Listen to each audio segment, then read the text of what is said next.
Welcome to the channel, My Life in Questions, where I discuss, comment, and explore the bizarre questions that pop into my mind about history and personal events. In today's episode, we analyze the marriage of Lorena and John Bobbitt and the mystery of the severed penis. John Wayne Bobbitt, not to be confused with the Western hero icon John Wayne, entered the Marine Corps on June 18, 1989. Lorena Gallo married John Wayne Bobbitt, and their marital relationship started. The rocky relationship took a cut for the worse within 4 years. It was later reported that her husband raped and abused her for years, which reached a climax on June 23, 1993, when, according to Lorena, John, her husband, came home intoxicated and raped her.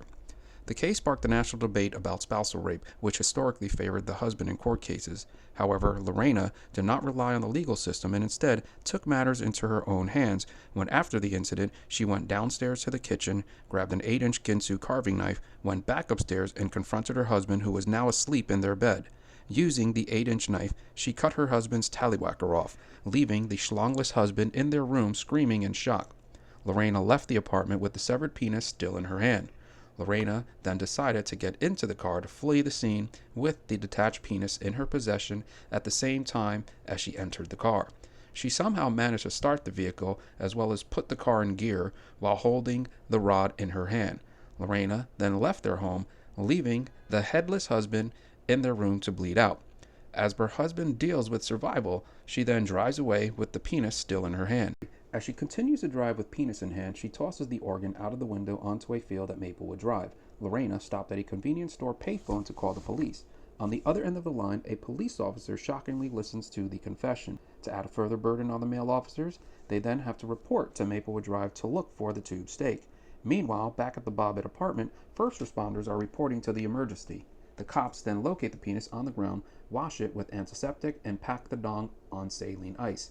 Eventually, the police start questioning Lorena about her motives, while John undergoes surgery to have the penis reattached. The defense was enough to convince the jury, and Lorena was acquitted of assault by reason of insanity and went on to start a foundation for domestic abuse victims and their children. She became a hero for abused women in America. John was charged with rape later that year but was acquitted and subsequently starred in 2 pornographic films, not to be confused with John Wayne, the Western American hero icon. The questions in this story involve the following. What did John think when he saw the penis cut? Why did Lorena take the penis?